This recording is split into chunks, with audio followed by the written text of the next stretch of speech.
I want to do shit, yeah. Then again, I have 4 classes would be nice to be timelines, but all the classes that I'm signing up for, except for probably one I'm excited about, the ones that have me so famous, like nature and technology class,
Good evening, everyone.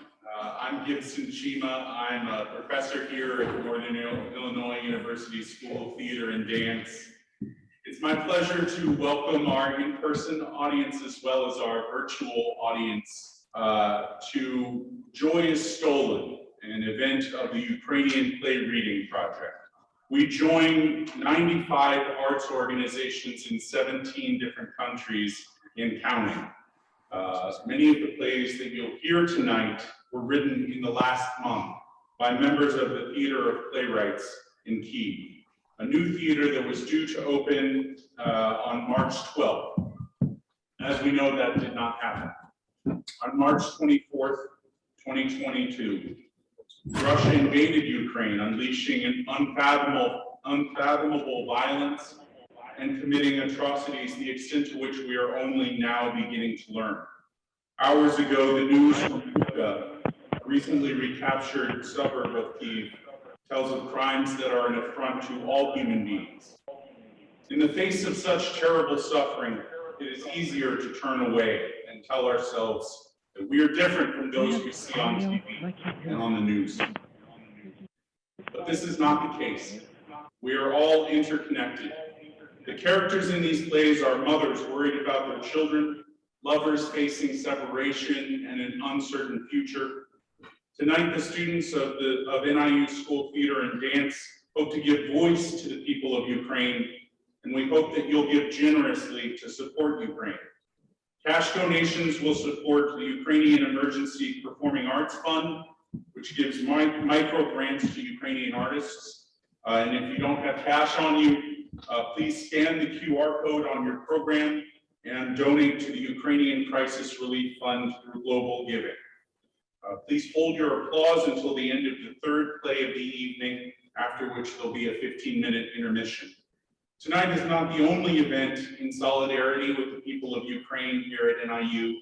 Logan Sperling, who's in the audience tonight, a current NIU student, has gathered the support of the Residence Hall Association and the Campus Activities Board to put together a showing of the monumental documentary, Winter on Fire, Ukraine's Fight for Freedom. This will be in the Carl Sandburg Auditorium on April 20th at 6:30 p.m. The screening will be followed by a panel discussion and admission is free. So if you're interested in serving as a panelist, you can contact me or you can find Logan after the event today. So in solidarity with the people of Ukraine, the freedom-loving people of Belarus and of Russia, we thank you for your presence and for your generosity. Please enjoy tonight's program. Thank you.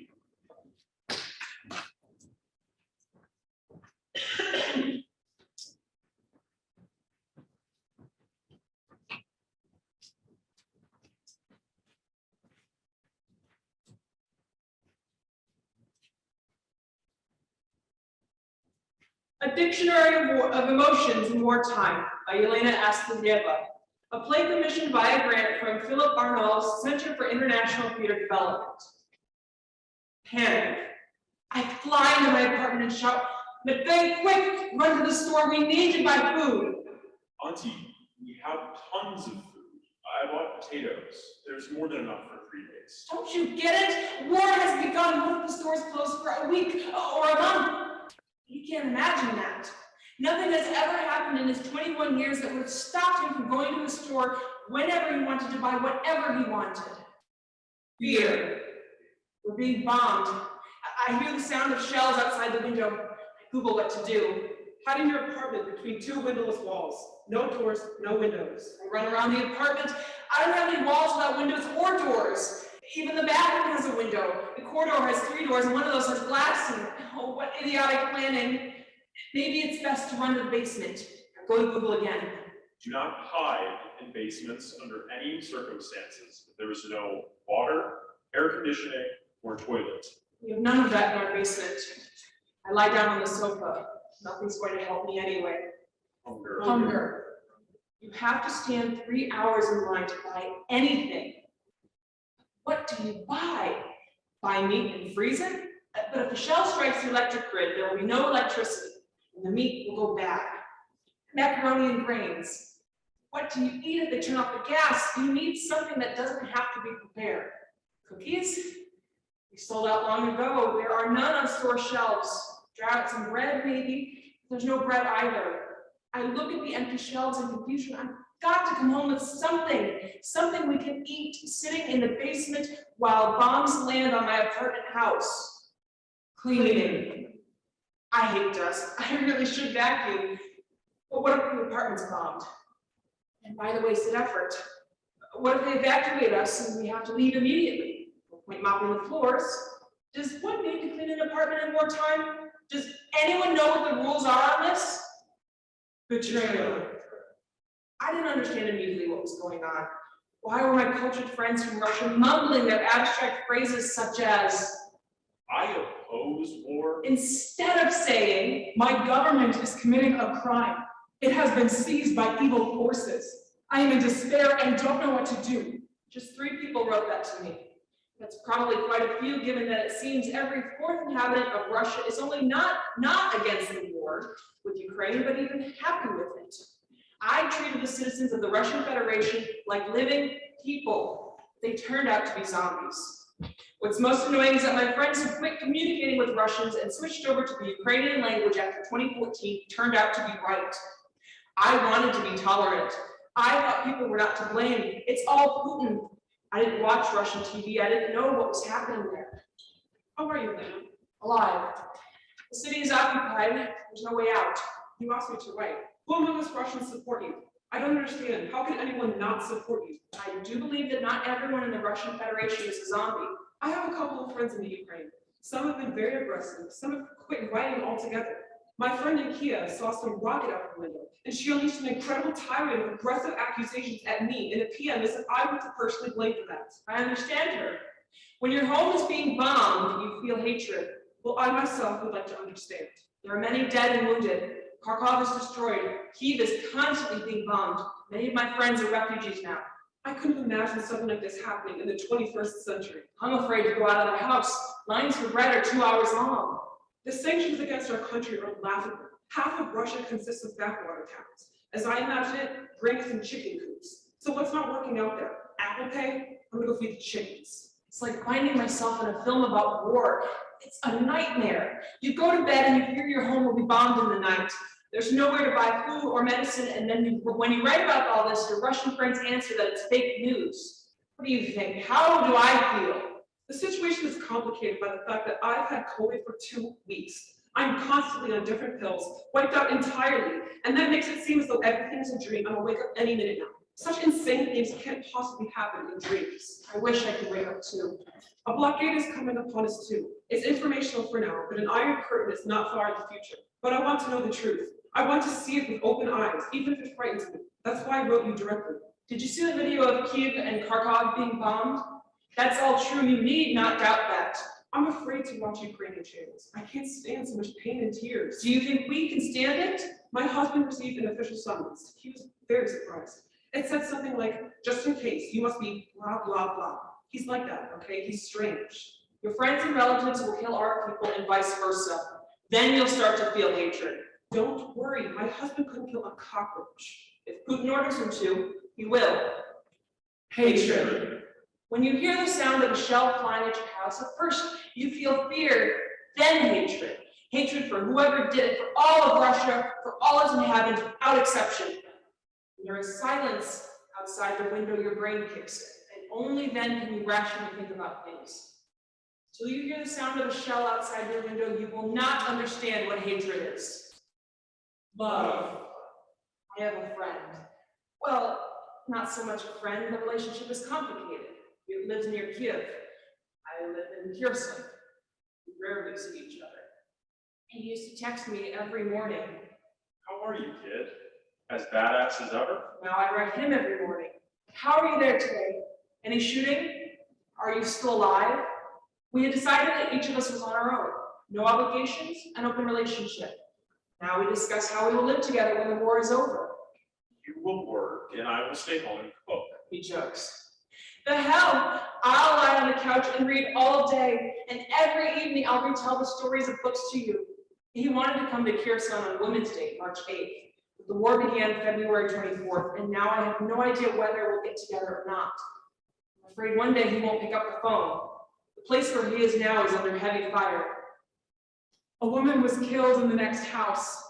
I have no windows anymore. We're escaping now. Maybe someone will help us get out too. But where? I had no plans to leave until an hour ago. Now everything has changed. I took almost nothing. The cat is howling. Lena, pack your suitcase. Don't repeat my mistakes. What city are you in now?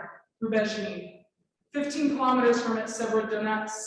Severodonetsk is being shelled heavily. My job is gone. Shells keep hitting our neighborhood. I've already written off our apartment building. How are you doing? We're under occupation. No food or medicine has arrived in the city since the war began.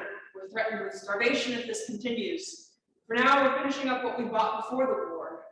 The city authority has not changed yet. The Ukrainian flag is still flying, but the mayor was ordered to forbid the residents to do several things. Drive a car, go out after 8 p.m., leave the city.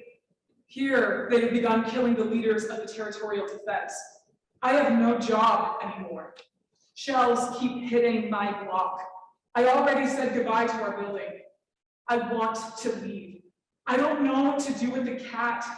Basically, I'm totally confused. And it's not so easy to leave because of the shelling.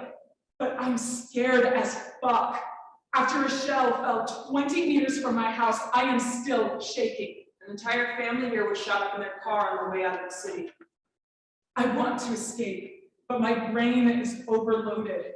Home, mom, the cat. To say nothing about the fact my boyfriend will be mobilized, that's obvious. He will stay here. He plans to join the territorial defense. Unfortunately, we aren't married. We put it off all summer. First, we remodeled our apartment, then we traveled. Then we were swamped with work. I didn't really want to get married officially. I thought, who needs it? But now, how will I look after him later if I'm not his wife? I only hope he survives. And what's the point of me staying here if all the men are being conscripted? Our apartment is unlikely to survive. But what about our cat, Lena? I just can't leave him on the street. Irritation. I read the posts of those who managed to escape. They're in Europe now, safe, and I'm very happy for them. I follow their stories. Some in Poland. Some in Moldova. And some in Sweden. I understand it's difficult for them abroad, but it irritates me for some reason. It's the desperation of being trapped. Guilt. I feel guilty when I read about Kharkov and Mariupol because these cities are being bombed heavily. Our Kherson didn't suffer much. A shopping center, 2 apartment buildings, a few schools. We're kind of outside of things because everyone else is fighting while we are under occupation. This is the guilt of the soldier who has been taken prisoner. I've had no contact with Mother since the beginning of March 2nd. She's in Mariupol. All communications are cut. It's war. All I could find out as of today, no one has had gas, electricity, or communications, and food for a long time. Her apartment house was bombed. People cook porridge on a bonfire in the courtyard. I hope she's alive. I believe she's fine. I'm waiting. Waiting is very hard. I'm powerless, but I believe. Today, I crawled home from the hunt with 3 loaves of bread and 2 packages of oatmeal. My sister, dad, and aunt conducted a special operation on apples and brought home a pack. There are no fruits, and I need vitamins. I stood in line as explosions went on around us. Bucket, a kilometer from my house, they're digging some kind of ditch. At the airport, 4 kilometers away, we hear explosions at night. I spend all day on the internet, probably like everyone else. I'll give birth soon. The main thing is to have access to the maternity ward and medicines. People write every day from different cities and countries, come here. Oh, more noble madmen. We are under occupation. Where am I going to go? I keep kicking myself for not leaving. Not for my sake, but for my future baby. I'm very pessimistic about the end of all this shit. That's life. One day at a time. Day 12 of the war. How are you doing? Everything's fine here. Planes flying overhead. Explosions. My legs are killing me from standing lines with the animal feed. We have enough to eat for another 5 days. Then I'm gonna read out some days. reviews. Perfect. Drink. Because I'm reading out. I'm exhausted.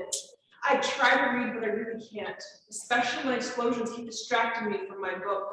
I'm counting on the army. I donated all my free money to them in order to hasten our victory. Choices. What you can die of during the war. If a shell hits you, it rips you to pieces. If a shell hits your apartment building, you can be crushed under the rubble. When a shell hits, a building might catch fire. You might burn up or die of asphyxiation. You might be shot in your car as you try to leave town. You might die of hunger sitting in a shelter because you couldn't go out for provisions. You might die of hunger because there's a blockade and no food is delivered to your town. You might die of thirst if your water system is damaged and there is no water. You might die of illness because medicines are not being delivered to your city.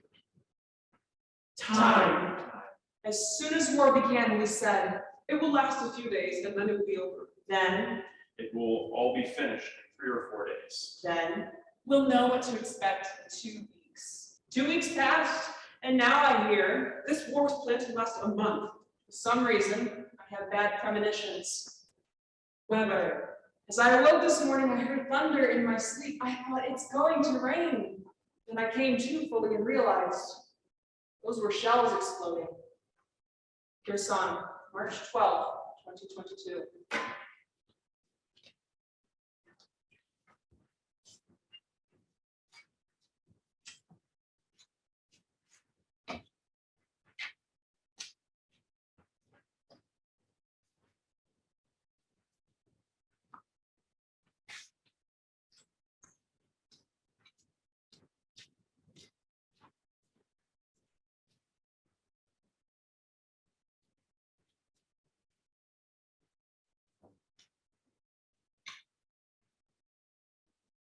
A Sense of War by Gonchar. Before the war, we were in Egypt, in Sinai and Dahab. That's when I started writing these texts. I don't have cancer, I don't have HIV, but I'm constantly frail, with alternating phases of good health. Yes, I know I shouldn't write like this. I don't even have to say no because the brain doesn't perceive, no. Can't sleep, can't sleep. I dream in the morning of my avuncular host in a suit on the TV. I can't fix my attention. I fall into mindless wandering around shops. I persuade my friend to buy an expensive Adidas sweatshirt for 2,000 hryvnia. Yes, it's real life. It's the 21st, February 21st, 2022, and I'm finally writing these rotten lines, getting down in words these weak intimations of despair. My stomach aches, gnawing away softly. On what? I can't digest this war between Ukraine and Russia. The 150,000 strong army at the border doesn't stop nicely into my stomach, along with pieces of delicious shawarma or ripe mango, sweet and juicy. I can eat nothing but plain rice, a plate of rice, nice rice. I'm just catching up on the news. I'm missing an action again. The rice drags out the slag in the water for me, and although the water is wide, the whole Red Sea, it is drowning with me, with waves of waterless anxiety. Why red? Filled with blood, like a red lunar eclipse? 3 days later, and Putin has not attacked. A gray-haired general out his troops says to the camera, we're stuck here in the cold. We're hungry for plain rice. We don't care about Ukraine's war in the wars. Why does Ukraine matter? I'd be better off on a stingy liquid on a mattress with my Anastasia. I'd be better off eating shawarma and swimming in the Red Sea. I'm sick of this shit. I program my brain into the layer of reality where everything is fine, where my avuncular host wakes me for TV. Putin is on TV, a speech. Give me something. No need for vodka. No need for a sea of blood. Get away from me. Leave that Pushkin cutter, as our janitor neighbor from the first floor sang with us, the Russian-speaking gymnasium where we used to go. My mom and dad were always amused by her. They used to warn me that I'd also end up a janitor if I was too lazy to study properly. It turned out that their family added a king-size balcony and sold the apartment for the office. My family got broken by all this Russian aggression, and no one's left in Moscow. Really, only my aunt, and she has cancer. I miss my dog, Athena, the most, a bull terrier, the best creature in the world. She's afraid of cats because she was once beaten up by a mother cat, a fearsome sight, rearing up on its hind legs, swinging its claws and screaming, and inflicting such injuries that now Athena is even afraid of kittens. Athena also has cancer.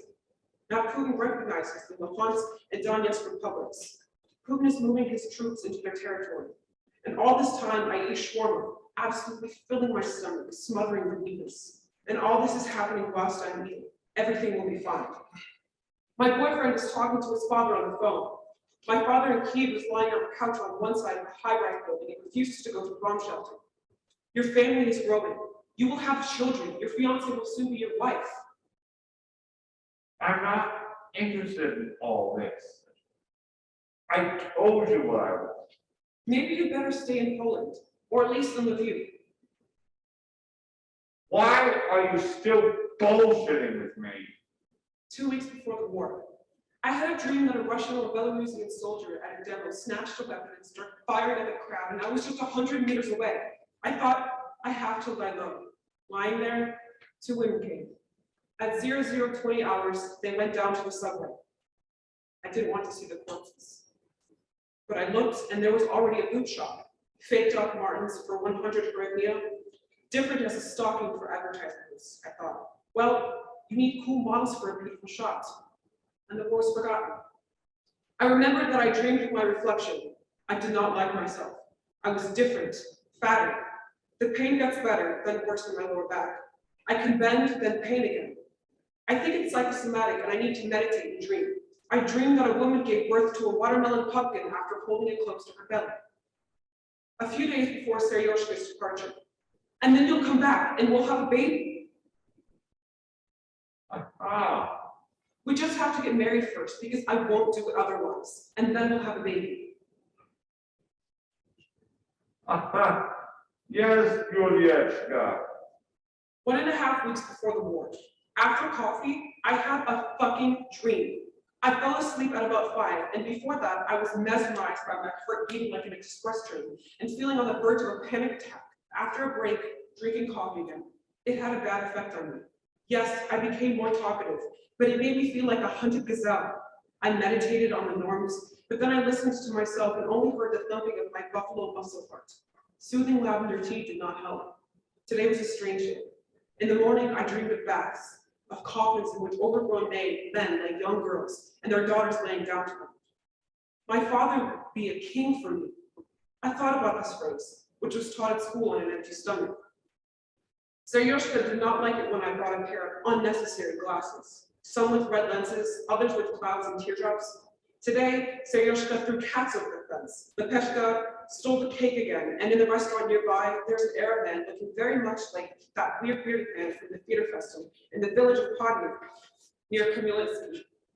The one who ate vodka, smoked cigars, then tried to clamber on the balance board, showing half of his hairy ass. I dreamed of the scent of pine needles, Pepsi Cola, Red Marlboro. I have the best hairstyle now, long enough to feel the hair and short enough not to worry about styling. Although I never cared about it except in my school years.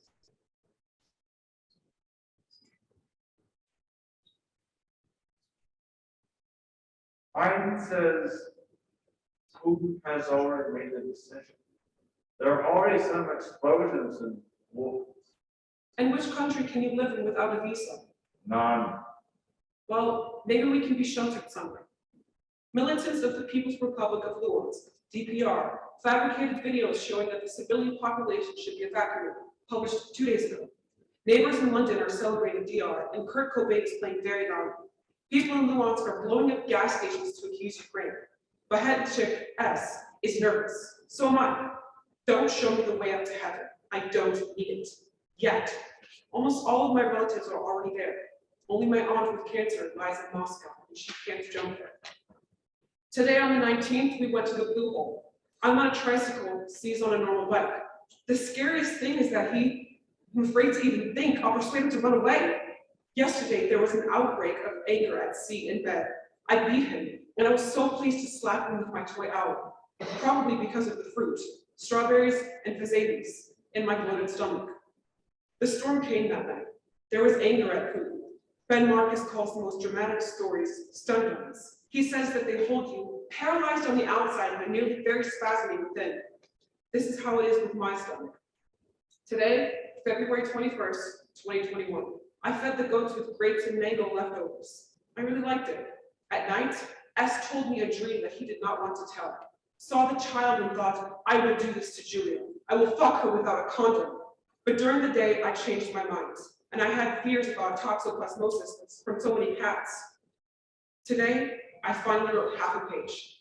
I liked it, and then we went to eat shawarma obsessively and compulsively. My stomach stopped hurting when we ate Syrian shawarma. Everything was boiled and grilled, tomatoes and onions, and drank yogurt, and read tweets about what Putin had said in his speech accusing Ukraine. Then we watched a Japanese film, A Man Without a Neck.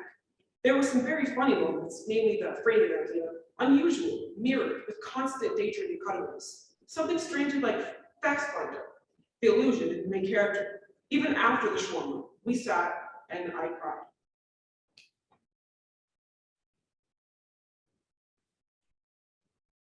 Oh, fuck!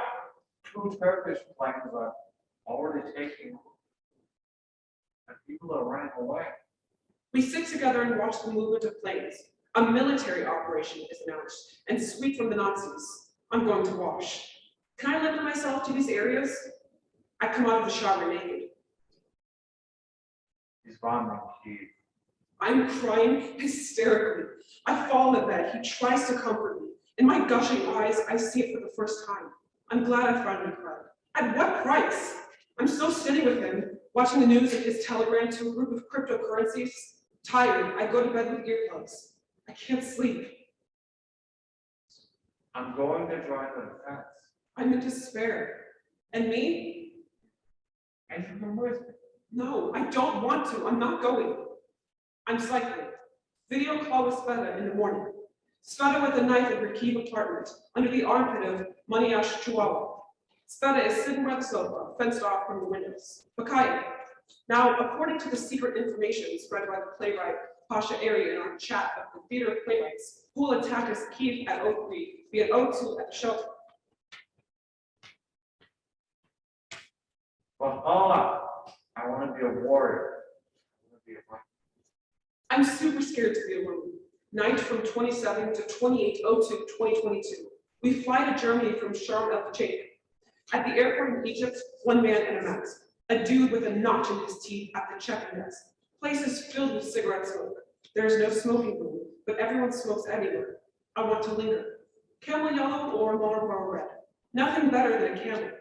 I remember the taste of cigarettes. So disgusting and so pleasant and familiar, emanating in my 90s childhood from kiosks in the markets where my parents sold jeans.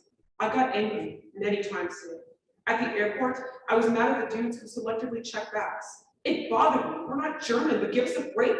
And even flies crawling in the candy. One policewoman in a hijab saying it to distract us all. Now the dude has turned on music on his smartphone and everyone is listening. He stands next to her, hugging his jacket. As always, Arab men are crying. Seryozha sits alone, constantly reading the news on Twitter and Telegram, glad that I moved away. We ate the most expensive panini, 150 Egyptian pounds for one, $10. The flight was delayed to Germany, Cologne. I haven't been there yet. This is a surprise. We had intended to look at the space, but in the end, we're going to look at the Colton house. There are many Ukrainians, and I greet them with Slava Ukrainian, then chat, listening to their pronunciation. I was angry with the taxi driver that Vishenhov 50 agreed with, and the taxi driver was saying, it's for one, so insistent. Vishenhov spoke, argued, and I shout, yes, we have a war on, and you greedy Egyptians just demanded money. He fell back, like the one who wanted to check the suitcases, fell back when I shouted. I talked with Vishenhov's mother and told her that I wanted children.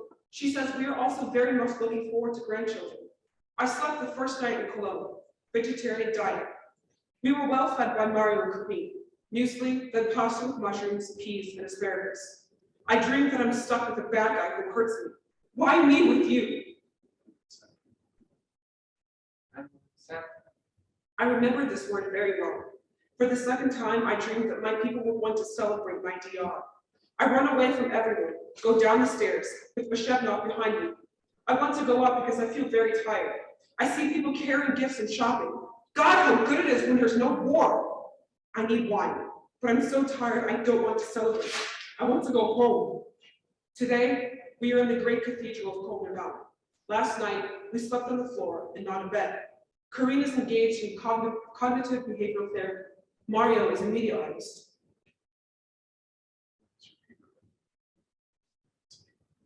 What's the paper bed? I don't need these agreements. Are you sure? I can save them for you. It has to be signed by the producer. But it's not. Fatigue is felt on the head like a helmet, a Kevlar helmet. Suddenly the heart beats, or somewhere below, at the level of the genitals, the center of pleasure. He is gone now. In the morning, I push Seryozha away, angry for touching my breasts, my genitals. I'm sick, I'm in pain, I want to scream. I know we may be apart for a long time. No one is happy. We eat cheese with truffles.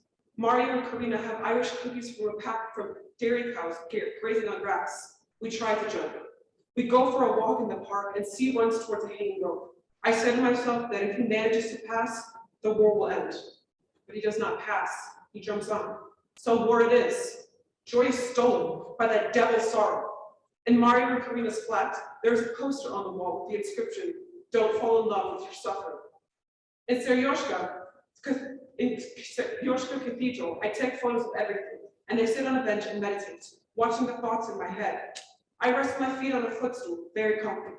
Around the scene of Christ's suffering, his wounds healed, displays to the audience. I was rather more impressed by the pixelated stained glass window in 2007 and the planet Saturn in bright orange. I meditated and thought, I'm comfortable now. I don't have to stand in Christian Orthodox churches. I remember the warmth of my fur coat, the one that's a nightgown too. I can feel its downy softness on my skin. I'm ashamed of praying for peace. Instead, I remember my fur coat, now hanging in the closet in my apartment in Kyiv, if the house hasn't been blown up yet by Russian peacekeepers.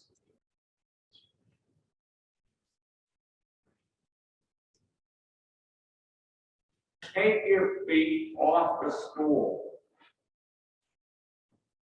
Then we're praying on your knees. That's it. He quickly knelt, then stood up. I slowly pulled myself on a wooden rail and became burned, suffering.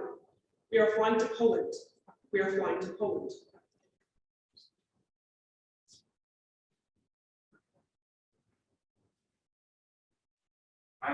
I confused the time. It's not 23:50, but we're going at. I'm finishing yoga. My friend Andre dropped by the store, also Ukrainian. We eat curry fast. I'm sorry, I had to finish yoga. I have to keep the rituals, it matters to me. I am shaking at the table. I tremble and I talk a lot. Kareem gives me 150 euros. I say this is an awkward situation, but I take it. A volunteer in Poland is looking for ammunition and a bulletproof vest for Seryozha. I can't let you go. Why do I need that on? It will keep me calmer.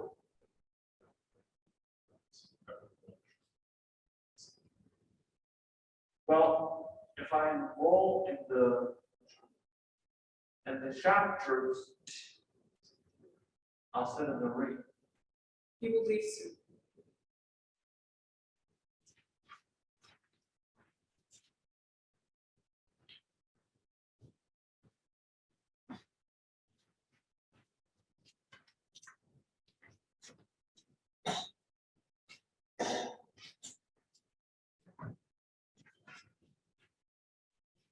Our Children by Natasha Blok, a play commissioned by a grant from Philip Arnoult's Center for International Theater Development. My family today is in occupied Kherson.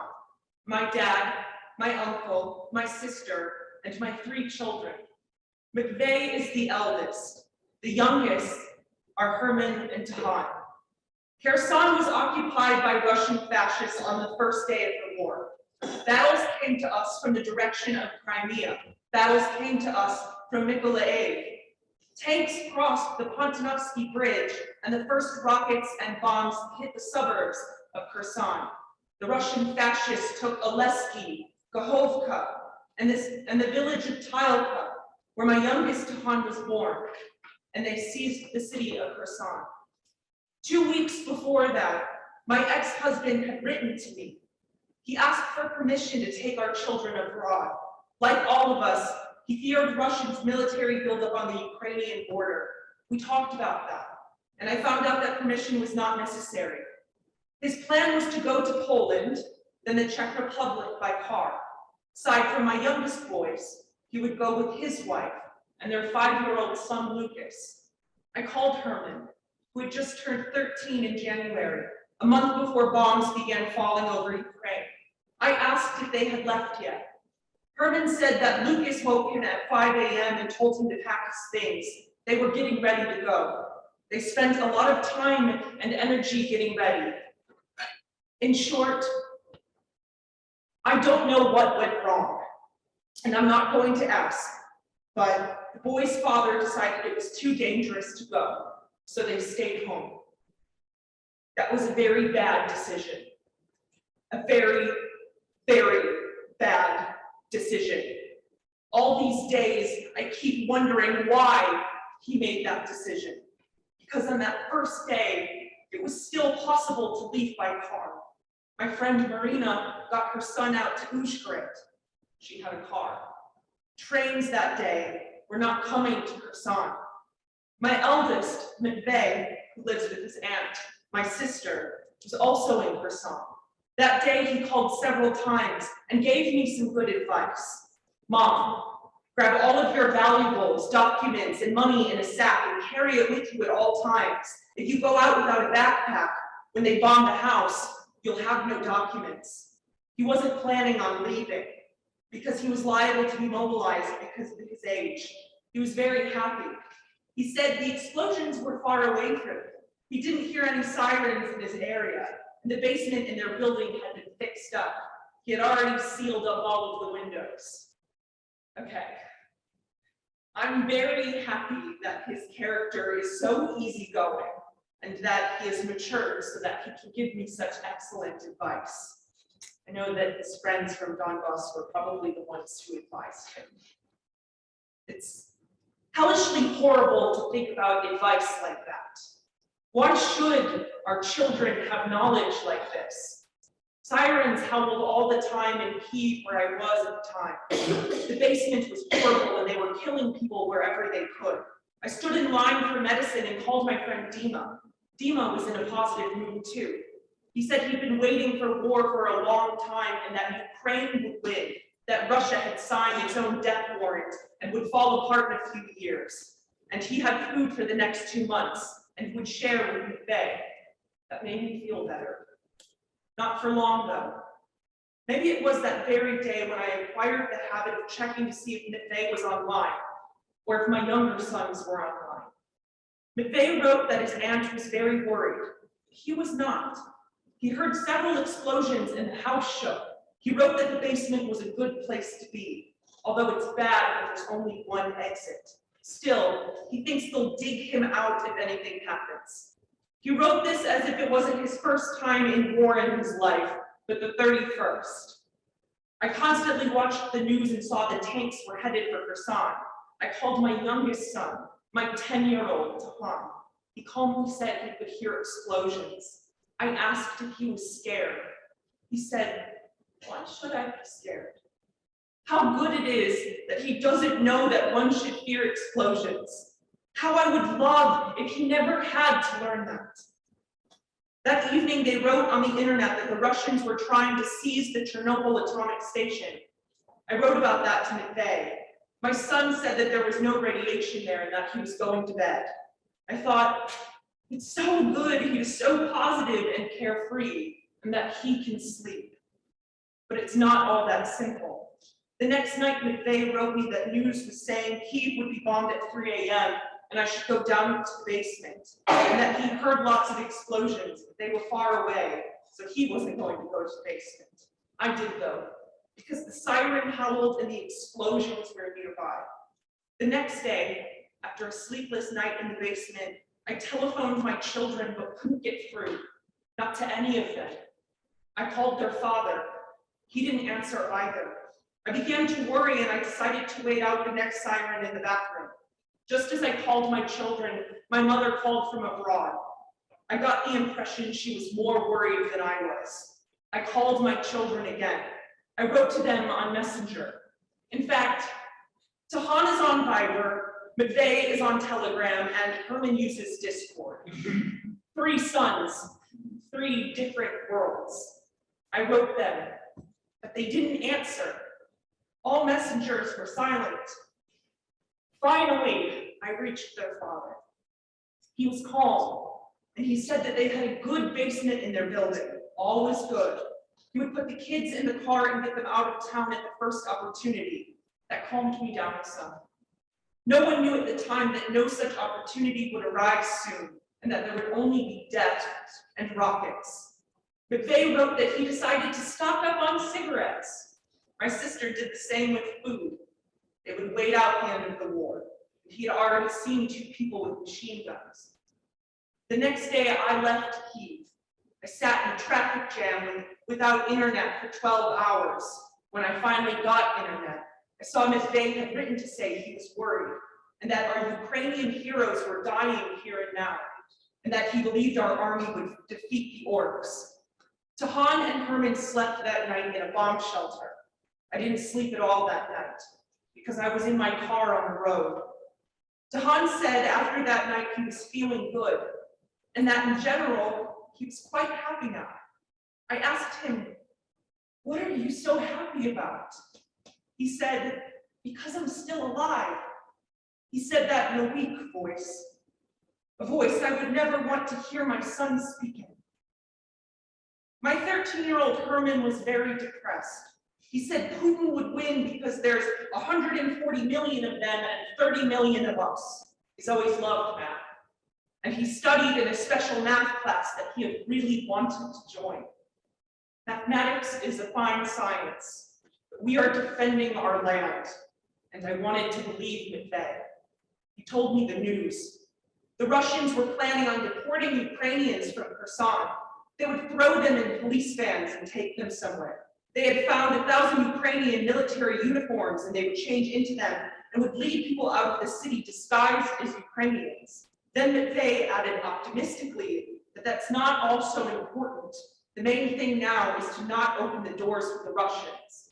I called Matvei again when I was in a day-long line on the border. There was no internet. My phone worked. Matvei said the Russians had bombed the only entertainment center in town, the water canal, and killed 30 young men for territorial defense, and that his friend sent a video showing the bodies of Chersonians blown to pieces. The youngest boys disappeared again. I had no communication with them. I was very worried. I imagined the horrible picture of a bomb landing on their building. Basically, my body was who knows where, but my thoughts, I was always in Kherson. I read all the news about Kherson. Some was fake, some was real. The worst news was not about the shelling, but about the fact that food was disappearing from stores, medicines from pharmacies, and that the women of Kherson were giving birth in basements. Basically, there was this very optimistic video from the chief doctor of the maternity ward. He taped it in the basement of a maternity ward, and there were lots of women around him. He said almost everyone had given birth, just a few left. The women tried to smile. Meanwhile, the Russian occupants wandered around the city, shooting up wherever they wanted, robbing stores and killing people. The telephone and internet in Kherson was constantly cutting out, but I read that and I tried not to worry. My friend from Kherson wrote that the Russians had killed the son of his teacher in Kherson. All news of that kind, all such reports, made me look at my phone and check all the messengers of my 3 sons in order. Viber. Tahan was last seen online 4 hours ago. Okay, he's been in contact. Discord. Herman changed his status. I make avatars on commission. Russia is bombing my place of residence, so I often sit in a bomb shelter with no internet. Matvei, Telegram, last seen online yesterday. Yesterday was a nervous day. I called my sister to hear her say that everyone was okay, that everyone was alive, and that there was plenty of food. I reached a temporary shelter of Ukrainians. There were mothers there with their children. The children asked questions like, "Why is Putin bombing us?" "That's not fair, Mom. His country is bigger. What does he want from us? Why are they killing us? Is the sky closed over here in Poland? Why don't they close the sky over Ukraine? What is that sound?" Children showed me pictures of them sitting in basements, and they told me how important it was to hide when the sirens blow. They told me about the dog they had left with the neighbor because they couldn't take it with them. Children and adults all shuddered whenever there were loud sounds. The mothers of the children told how their men, to the very last, were defending Ukraine with arms in hand. A few days later, Herman made me a new avatar on the background of a Ukrainian flag and said he was going to organize a quest. But they photoshopped some memes about hate Russia. Tahan simply said everything was okay and that he loved me. The invaders in Kherson seized the local jail. I think it's so that it will remind them of the prison they live in at home. People in Kherson are going out to protest. I posted a photo on Facebook of one such rally. It showed a girl holding a poster with the words, "Putin has a small dick." The Russian Nazis shot up a car filled with children near Kholka. There was no green corridor. All my children remained in Kherson. Shops were closed or empty, although sometimes you could buy food. My children assured me that they had plenty of food and I cooked soup, thinking that maybe they have nothing to eat and that hunger was coming. My stomach clenched and my hands began to shake. Ukraine sent 16 vehicles with humanitarian aid to Kherson. The occupiers would not let them into the city. They set up their own food centers in Kherson's main square. Do you know what the people of Kherson did? They just didn't come. They would not come for that rusky food. Instead, they went out to protest again. I saw a video where shots were fired and city residents shouted shame at them. One guy with a big flag of Ukraine climbed up on top of a rusky tank and waved his flag, and the tank drove away. That calmed me a bit. I thought maybe people weren't so hungry there, but this animal, maternal fear and my desire to feed my children almost made it impossible for me to breathe.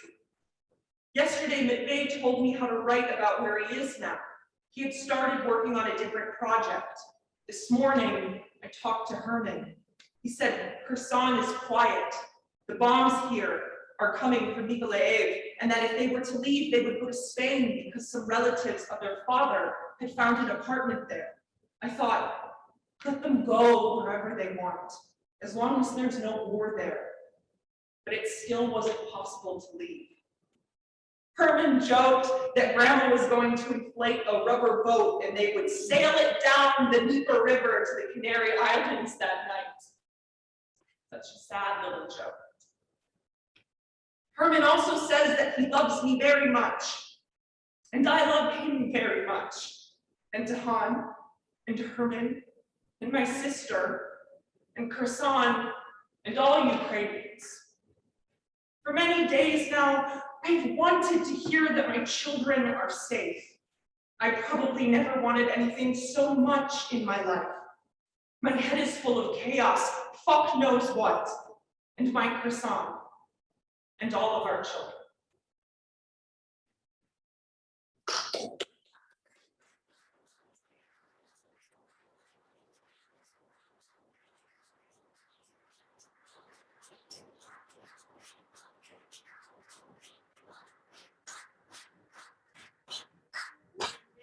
Team doing intermission, and we'll come back and we'll hear 3 more plays.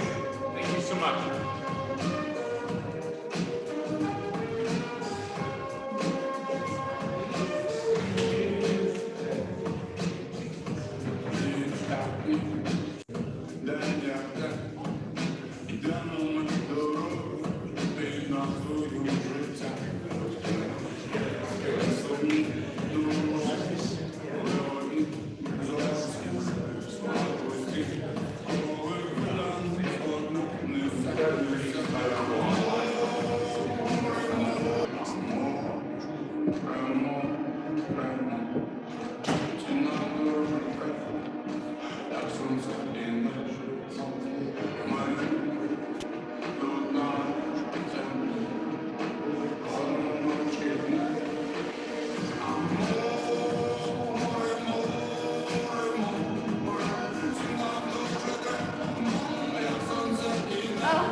фантазії, у рулеті грошовому повному екстазі. Біткоін все зростає і сяють ферми. Ніхто не продає, всі лікують нерви. Первим тоді чоловічі твої ідеш зранку не з дев'ять політів. Тебе біла Тесла, тобі повезло, тобі хростий смак. Ти можеш ріж, хто твій 40 тисяч друзів, але не одинак, немає один настає. Ніхто не розуміє, що боїться навколо танця на зарі. Буде до того темрява сивіть на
kicked the fuck off or something. They should be kicked out. How are you single about this? Which is this is so dumb. Why are you doing this?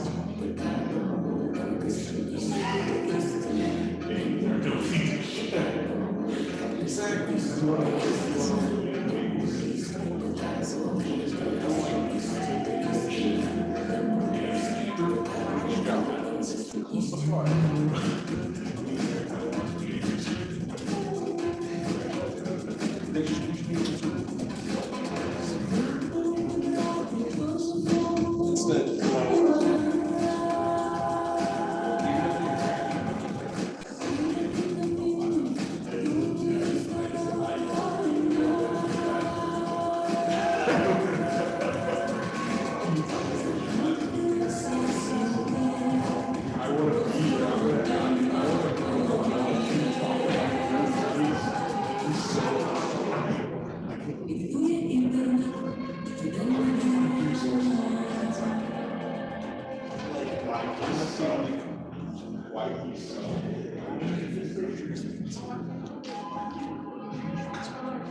In the Darkness by Natalia Blok.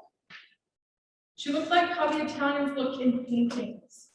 Italy, lips, dusky skin, black hair, Carolina, queen. And my mom with her short haircut, freckles, and she's a blonde, made up. What is more?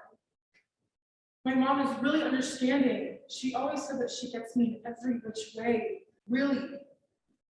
I was 13 years old. I came to her. It was by the sea. We were relaxing somewhere in the resort. The sea, the nightclub, the little table under the wooden cabins, beer, mother's friends. Basically beautiful. Basic men. Basically good fun. I went up to her and said that I kissed Caroline. 13 years old, kissing a girl.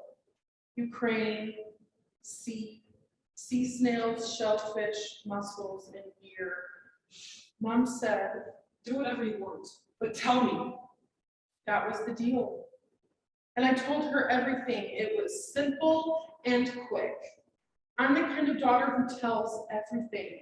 That was the deal. I tell everything. Mom doesn't scold me for anything. It worked. I told her, Mom, I just kissed Carolina. A village by the sea, resorts, daughter kissing Carolina. Mom understood everything very correctly. On the lips? She asked. On the lips, I told her. Caroline had black, thick curls, black, large eyes.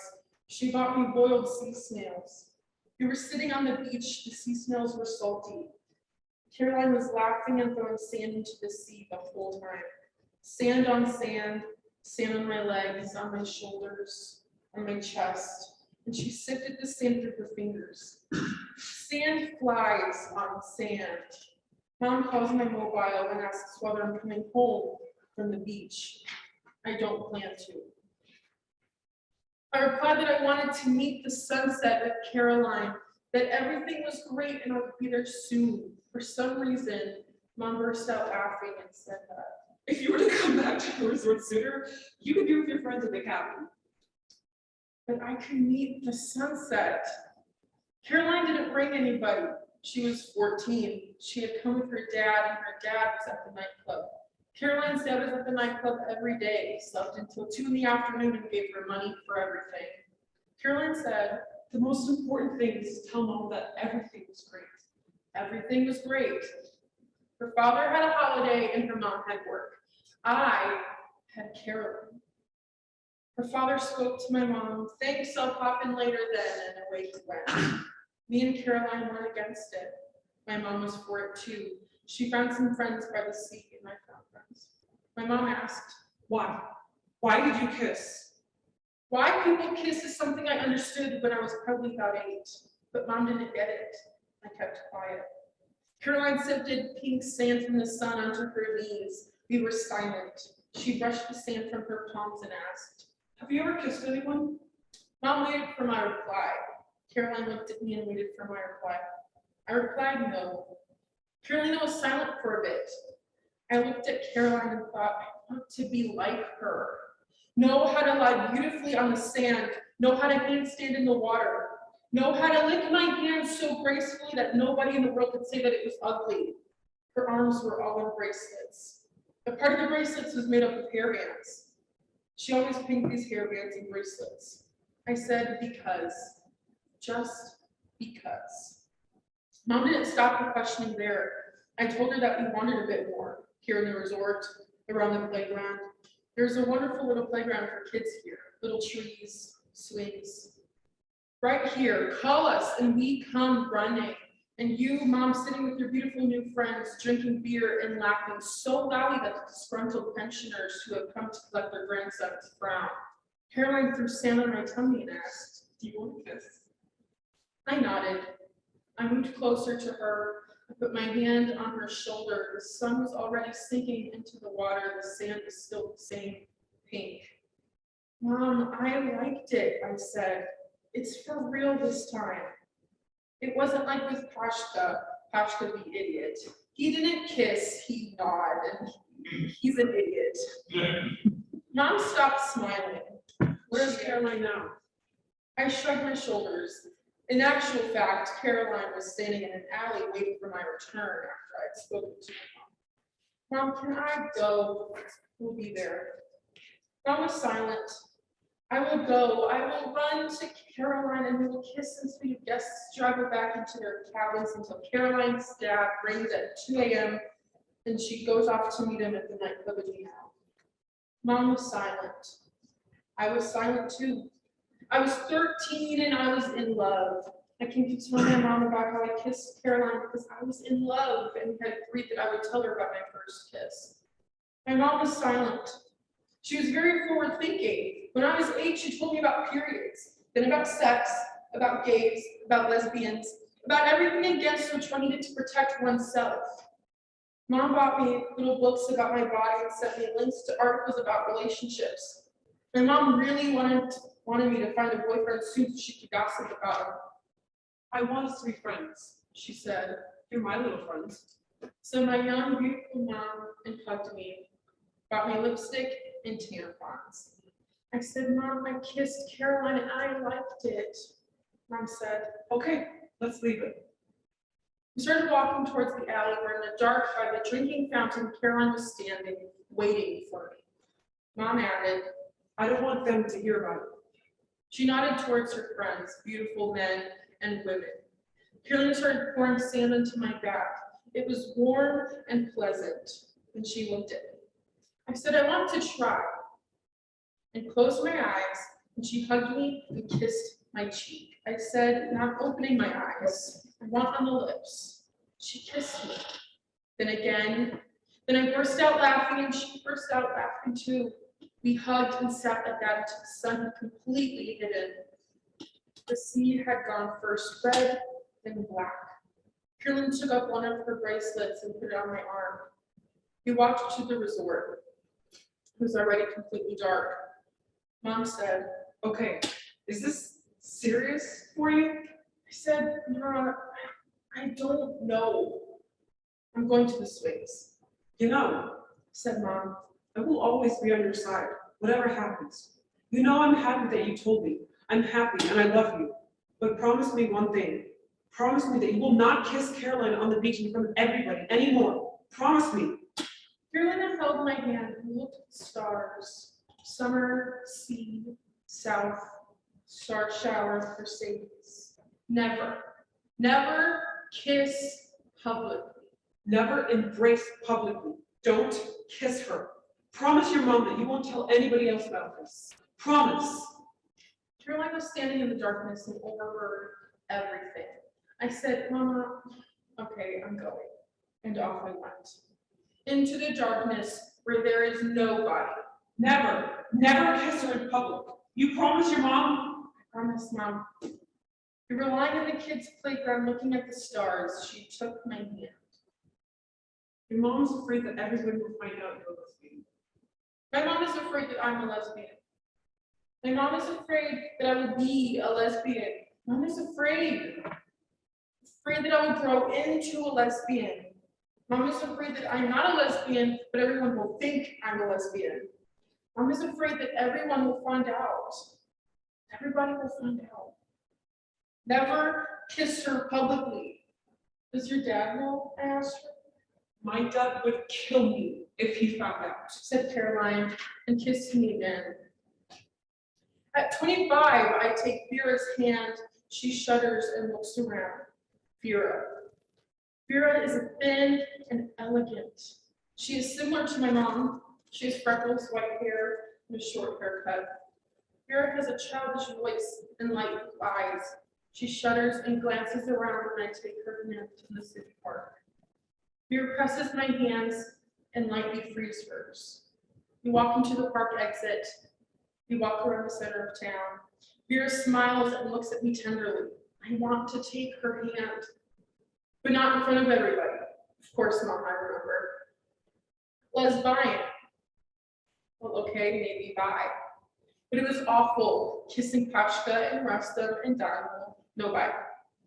The word lesbian is unpleasant. Lesbos, of thoughts and actions.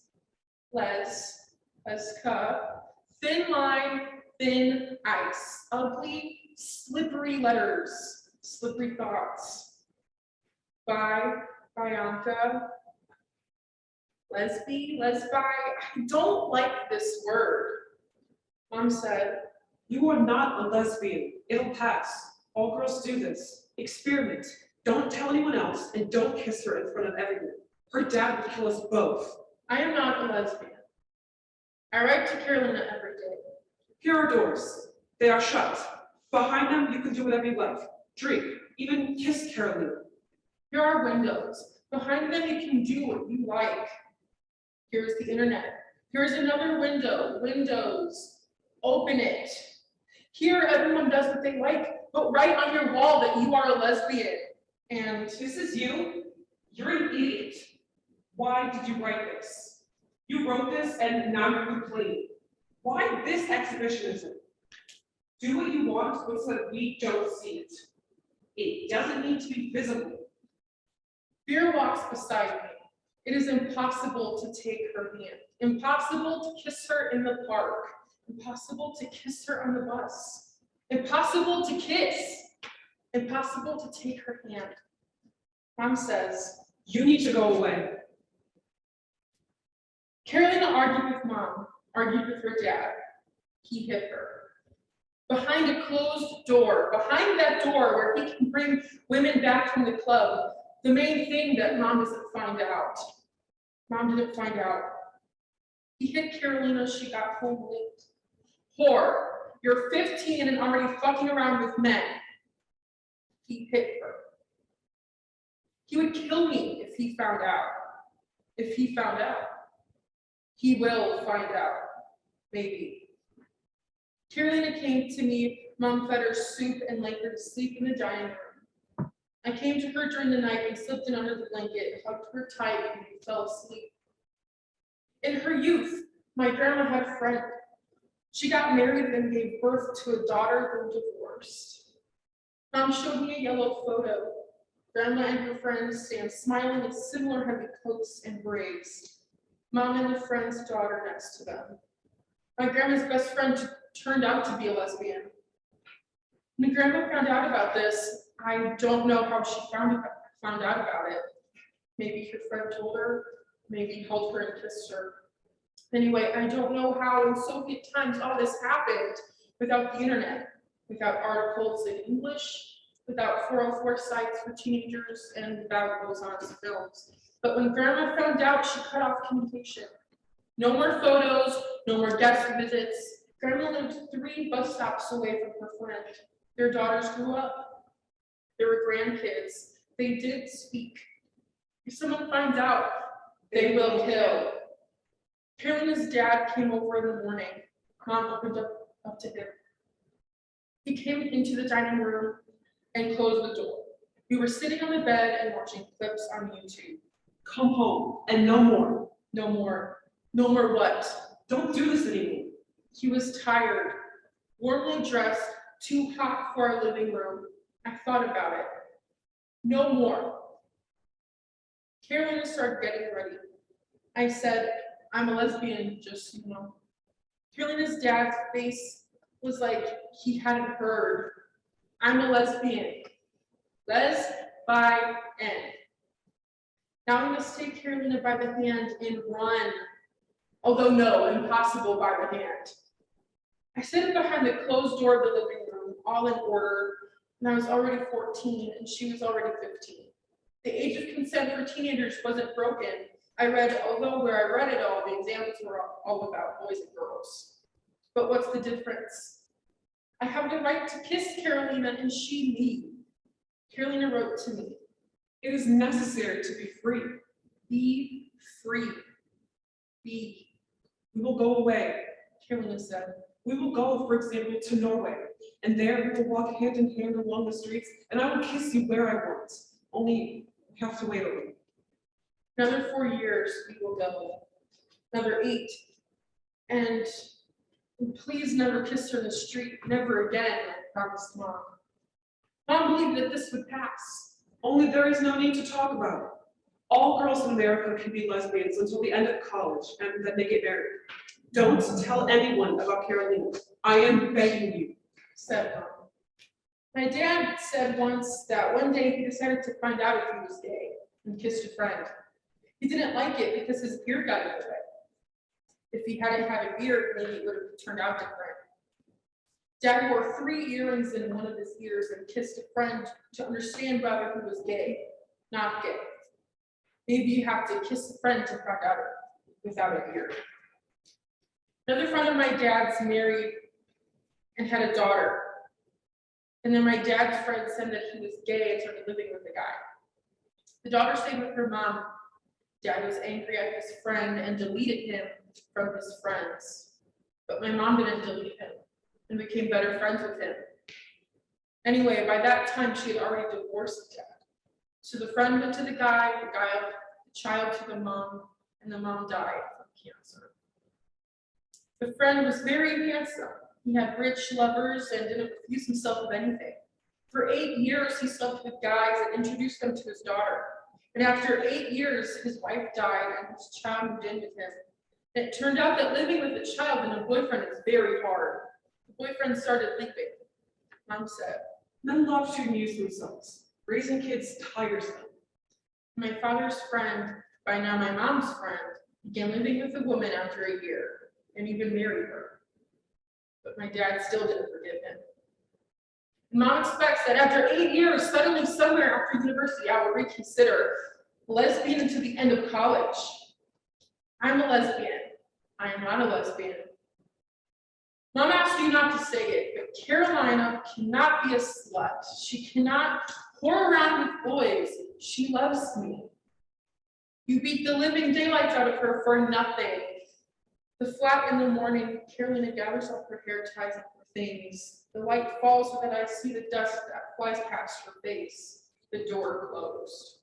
I see the sea clearly, the light on the sunset, Carolina's father in white, cheerful, going to the club.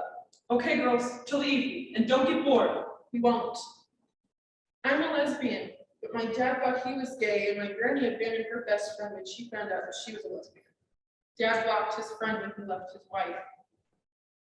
Carolina's dad froze, then he began laughing, then stopped. He looked at him, then I went up to and kissed Carolina. Only don't tell anybody, and don't kiss her where you can see. Yes, Mom, I'm very Wartime careful. history. I actually had to turn down Carolina my. jumped away from me.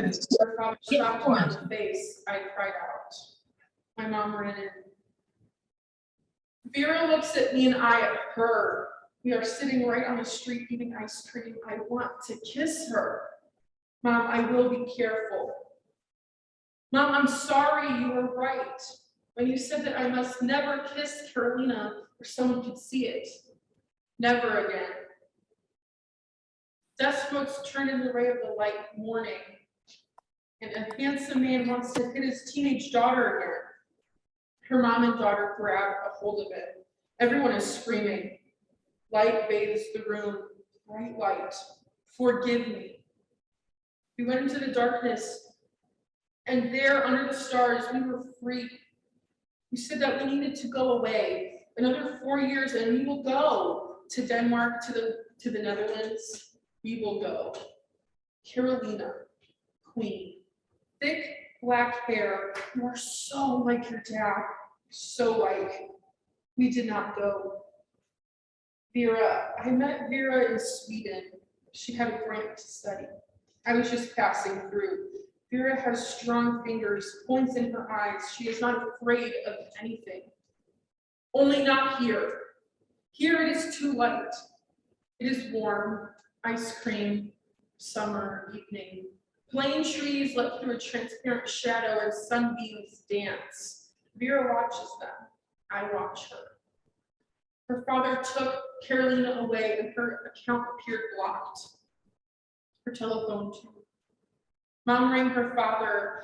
I heard how she even threatened him, but I cried. Forgive me, Mom. Forgive me, Carolina. Vera looked around once more and took my hand. But I know that it is a mistake.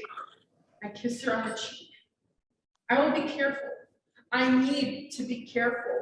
I imagine Vera as my girlfriend.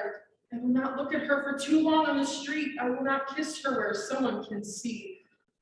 And then we will go away. But here today, I need to remember that everything we need to do in the darkness and behind closed doors. And what difference if we do it there? The main thing is that nobody sees. Natalia Blok.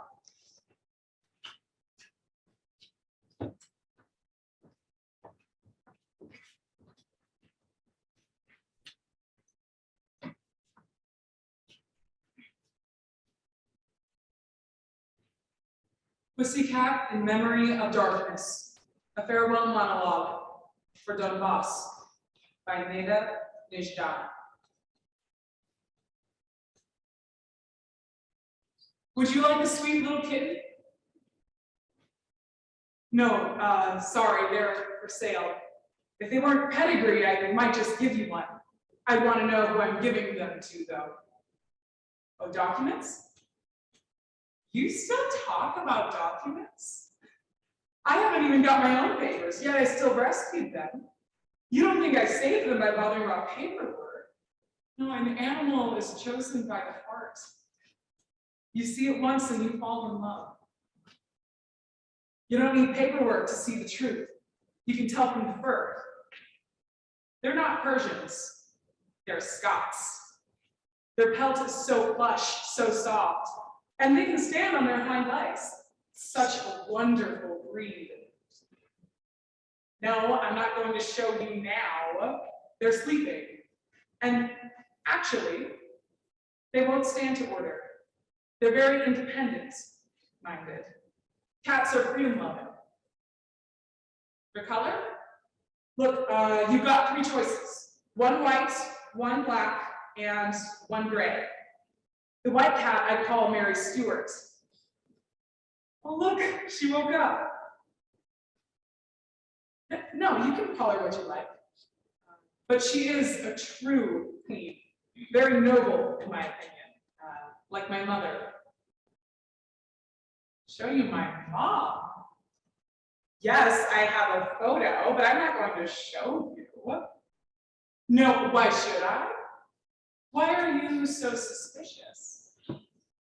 Why am I wearing sunglasses when there is no sun? No, I'm not blind, but I do have a reason for wearing them. Take off my glasses? No way. You're either buying or you're not. Look, I see your daughter is getting very bored, and you really like the kitty, don't you? See, she trusts her completely. I'm talking about the kitten. Oh, so you don't trust me? Because of my darkness? Oh, because of my dark glasses? Are you buying a cat or my eyes? What if I take off my glasses? Will you trust me? Oh, you'll think about it. All right, well then I'll think too. Let your little girl choose the kitten. Well, okay, pay for the kitten and I'll take off my glasses, deal? Fuck it, you first.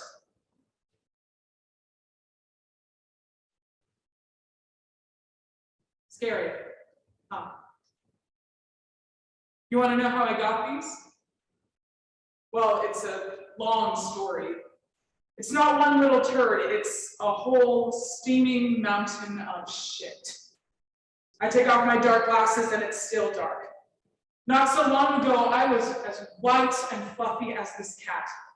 Everything was okay.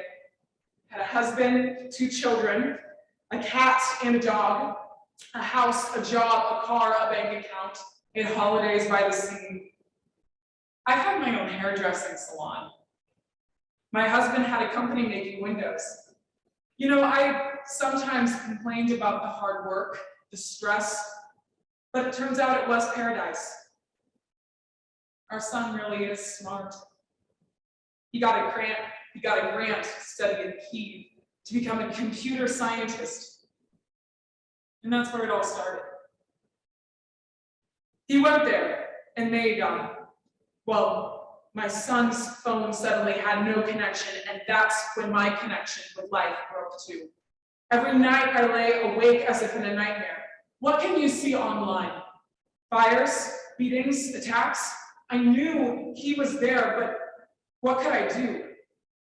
My husband said, you know, the apple never falls far from the tree. Yeah, I was there once myself a long time ago, before independence. In the first revolution on hunger strike, the revolution on granite, they called it. Our revolution in October, on October Revolution Square. I was studying in Kyiv. I felt I need to be here.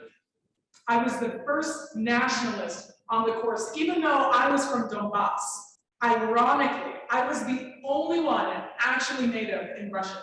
I learned Ukrainian from the dictionary. Grandma spoke Ukrainian, mom Russian, dad Ukrainian, and grandpa Russian. So how do you choose? The first day of the hunger strike was difficult, but I soon got used to it. You know, we fed on fantasies. Let's talk about what we'll eat when we stop starving. We laughed. For children. What can you buy children who refuse even food? How can you scare children who are not afraid to be unarmed, surrounded by armed adults? How can you seduce children who with smiles and peace commit slow suicide in front of millions for the sake of truth? The thugs and tanks scared us though. They lived behind glass, but when I saw those healthy MPs look down on us from their windows like fish from an aquarium, and yes, they were afraid to come out to us, afraid of hungry, helpless children. It seemed so disgusting. I felt the fear fly away. Then came the euphoria of victory. We were completely seduced by the illusion. But after a while, a KGB guy came knocking. Yes, totally absurd pretext. I realized we'd all been identified and were now being checked. A year later, we had independence, but there was always a feeling it was stolen from us. False independence, fake Ukraine, fake democracy. So I promised myself, never again. Still, I'm 100% convinced that without our revolution, the independence of Ukraine would never have happened. And after the Maidan, I realized they can do anything with your child. Your smart, talented, honest child. They can beat him, they can torture him, they can maim, arrest, kill, and not only with complete impunity, but get paid for it. So I rushed straight to Kyiv. I walked right into the Maidan. Such a strange feeling, as if I were a guest, yet kind of nostalgic. It's not terrifying here at all. It's terrifying behind the screen. I remember once my son was bitten by a dog, and after that he was scared of all dogs. So we bought him a little puppy, called him Ralph, and the fear went away. It was the same here. So are you taking the kitten? Take it for your little girl. Be gentle with it because she's suffered. What, my documents? I don't have any. I'm in the process of applying. So now I don't exist. Ah, it's illegal. Of course, selling illegal kittens in an illegal place is illegal. Could it be legal for a small amount? How much? Do you want to fight for legality? Then forget these poor kittens. I was robbed. What was stolen from me? Almost everything. Home, land, work, friends, faith and goodness, everything but these little kittens. Can you get it all back from me? Legally?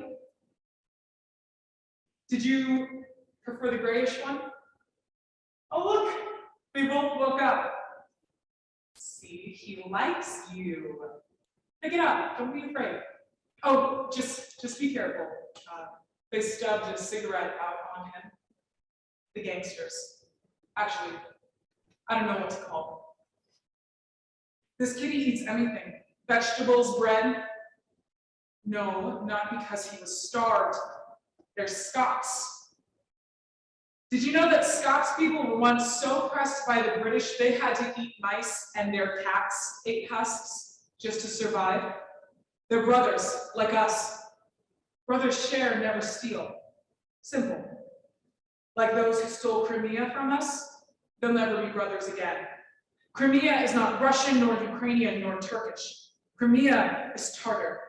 They even call themselves Crimean because they have no other land, but there are so many names for the Tartar. When Russians moved into empty houses in Crimea, they walked over corpses and bathed in despair. A couple of months ago, my dear old cat Esmeralda started squealing. And my daughter was complaining, "Mom, I found her a Beyonce. Let's try again." But the cat is already 9 years old.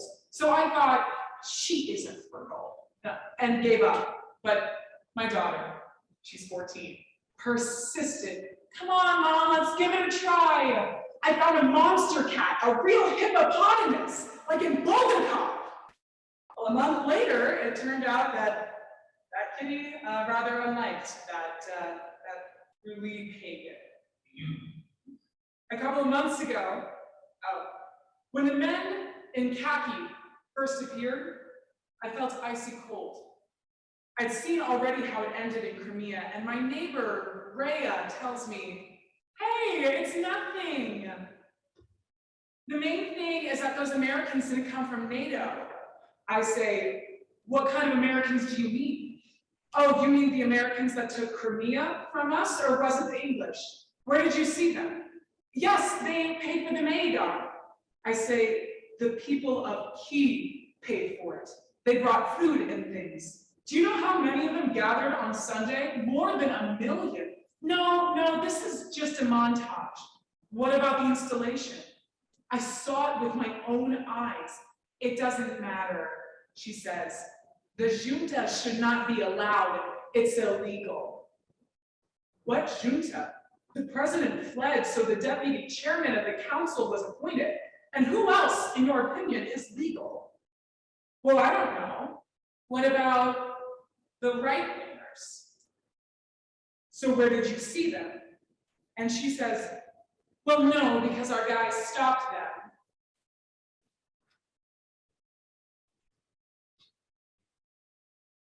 When they say that there's no evidence the militia are from Russia, it's just ridiculous. You don't need passports.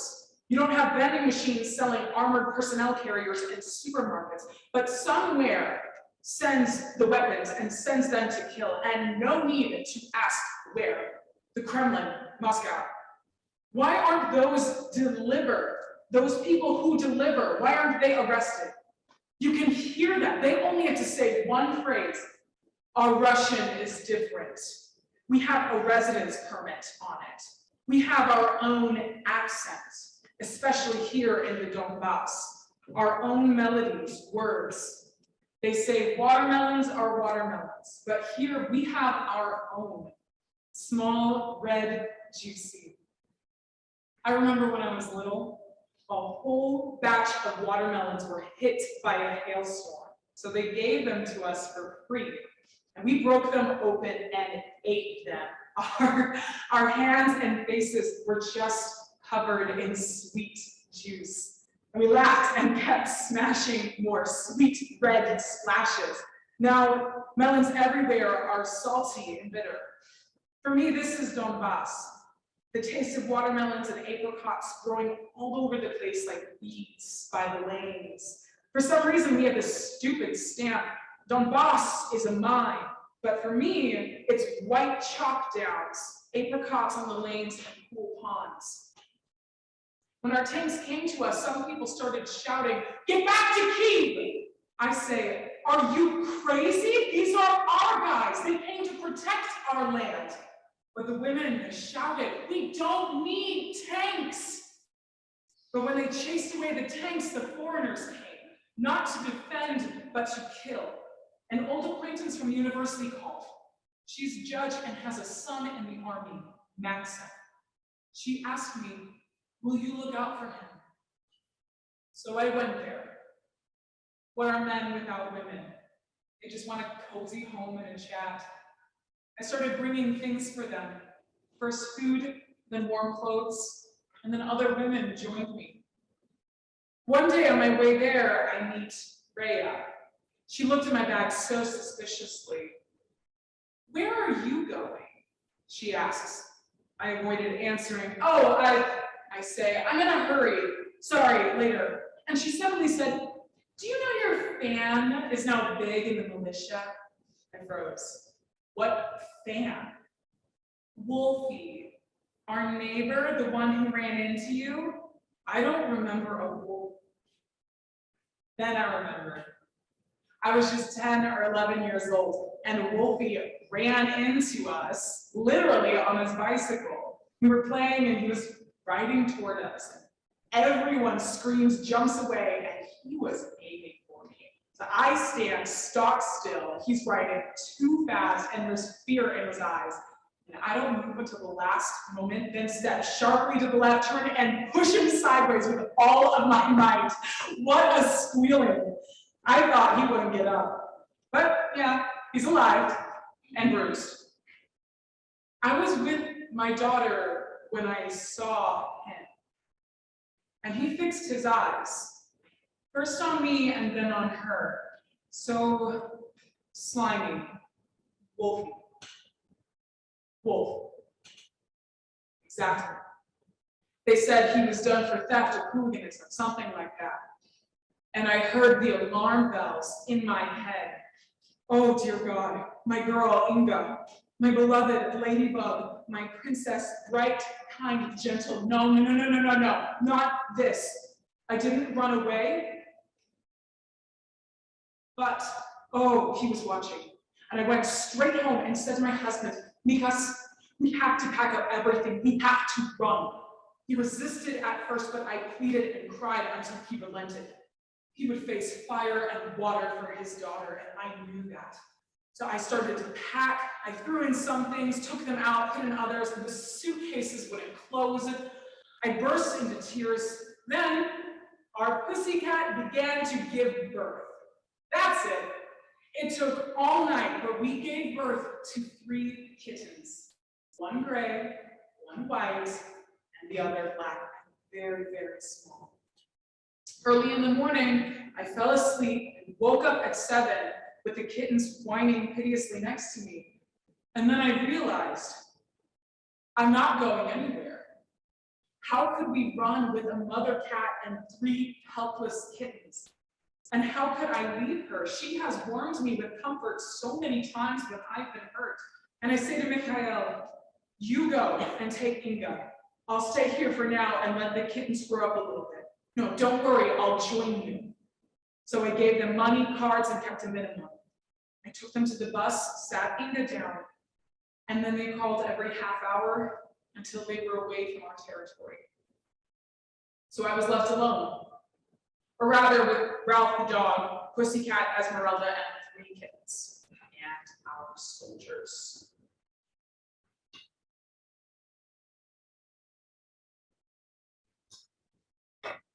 Some products had already disappeared from the shops, and there was no money from ATMs. From time to time, I could hear shots, and my hair salon was empty, almost no customers. 2 of the best girls had left, and the third stayed at home. One after another, my neighbors left too. A couple of them left me keys to water the flowers, the garden, to feed the animals. And then they targeted that passenger plane. Oh God, there were so many children on board. I looked at the photos, and there were little babies. One blonde just like mine, and 3 children flying with their grandfather. Can you imagine? 3. Finally, some new oak camouflage came, and I had big bales of it. As I was pushing it all into the car, Rhea came out with burning eyes. What? Are you helping the oppressors? There was no point in denying where I was going, so I say, what oppressors? No, this is for our guys, defending their land. These are ours. These are not ours. Ours are militia, but this is the key junta. I'm sorry, I say. I'm in a hurry. It's an urgent matter. My friend asked me to pass this on. Aren't I your friend anymore? And she smiled so slyly. Can you help another old friend to, what is it? She got out a card, a bank card, but not one of ours.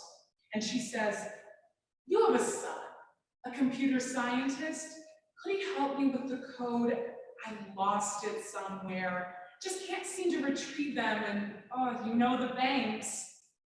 I picked up the card, and suddenly a terrible realization burst into my head. She had been looting among the corpses of the children from that plane.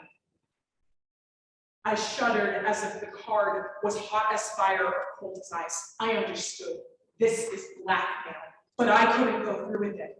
So I tell her, I don't think he can. He's not a hacker, just a programmer, a student.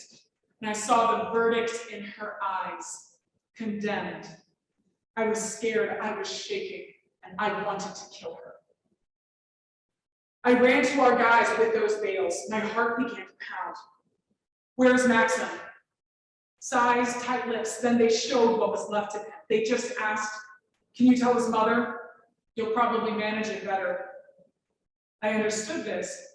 I walked home in a daze, then looked at the phone, but could not. I went indoors and fell into bed. I wanted to fall asleep, but the cats squealed and the phone rang. But how could I tell the worst possible thing? The fear, the thing I fear the most. How could I? How? Then in the morning, I received a call from another phone, and it turned out to be an investigator. She was dead from poison. And my phone was the last one she dialed 28 times. When he learned that her son had died, he sighed with relief. Oh, no one had killed her. But maybe I had. What if I told her? Then maybe I could have offered words of support. But I didn't know those words, and so guilt crushed me under a concrete slab. I lay for a day utterly crushed and shattered.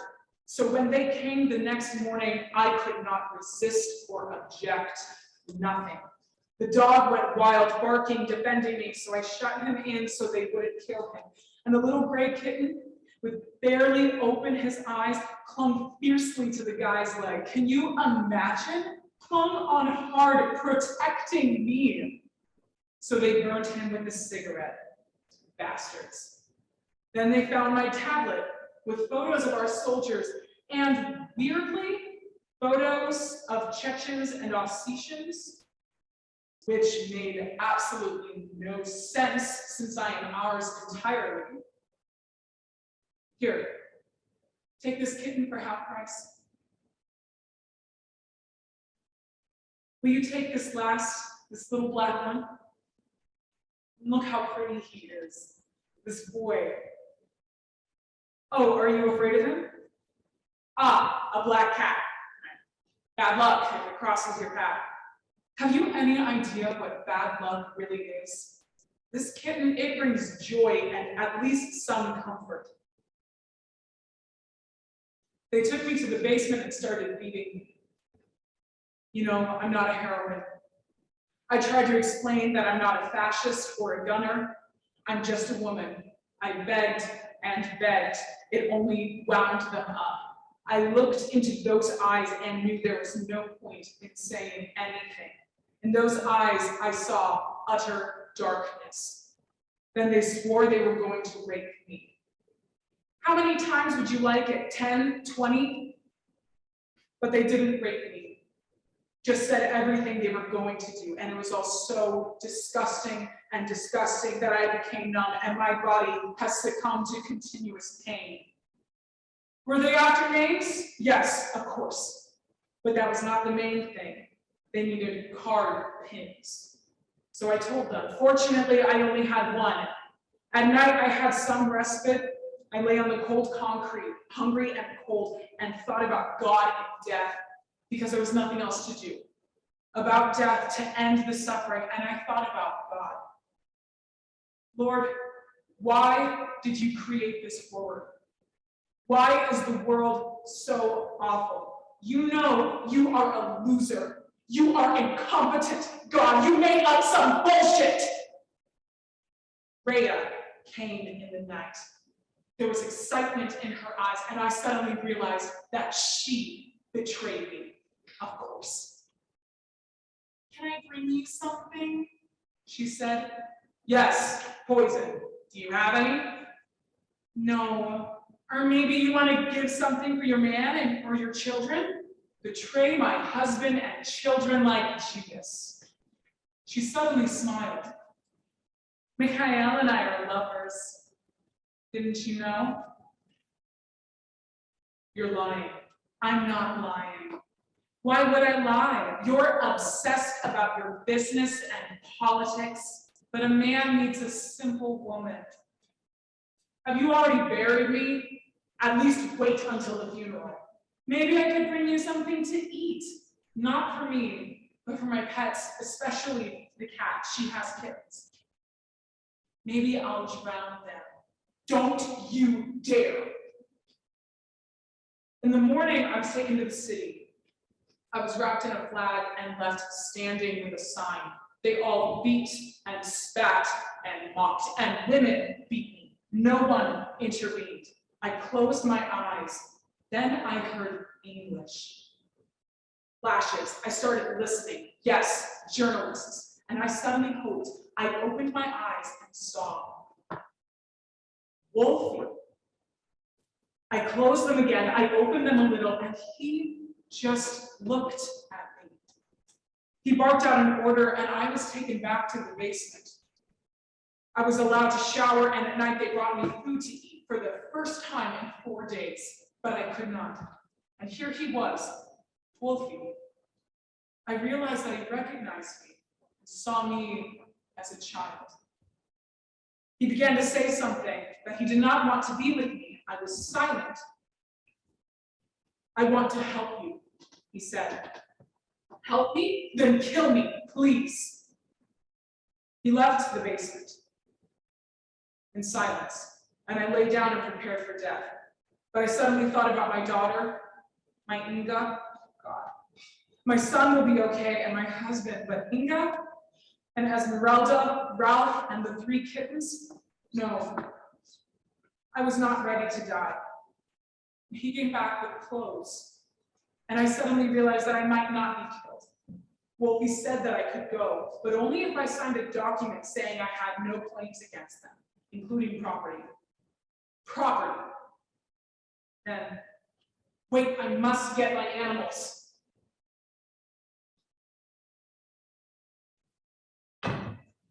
I came to my house. It was clear as I reached the doorstep, it was no longer mine.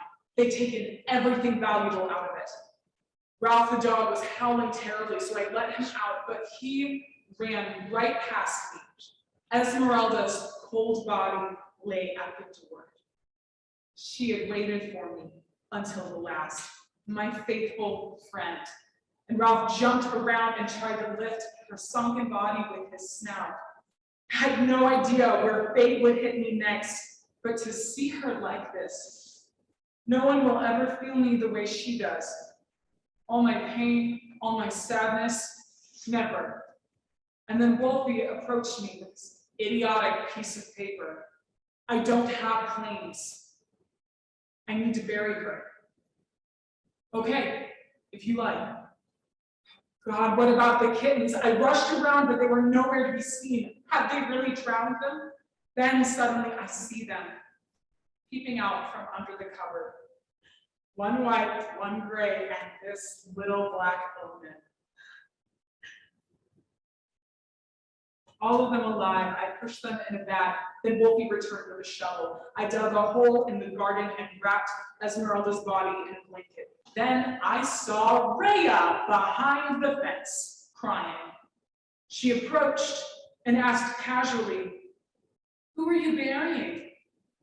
"Esmeralda." My little one was blown up by a mine. Alive? Alive, but his hand was torn off. These mines were not planted by our soldiers. Do you understand? I understand. Forgive me. I looked up in surprise. God forgive me, I'll take care of the house. You can live here because I will never come back. Where will you go? I don't know. The world is big. I do not have hatred in my heart, but I say to those who sowed all this, you have no idea how worthless these passions of yours are. Your desire for power compared to the horrible black hole you have opened. The appalling abyss into which our land is flying at breakneck speed.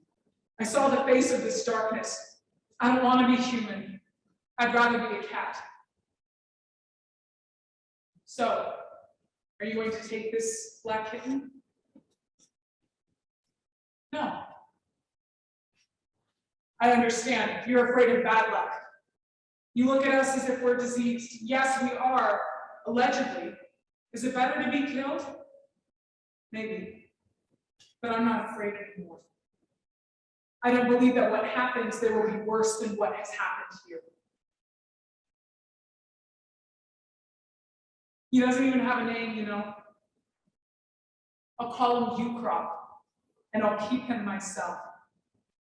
And I'll leave you the glasses to help you get used to the darkness.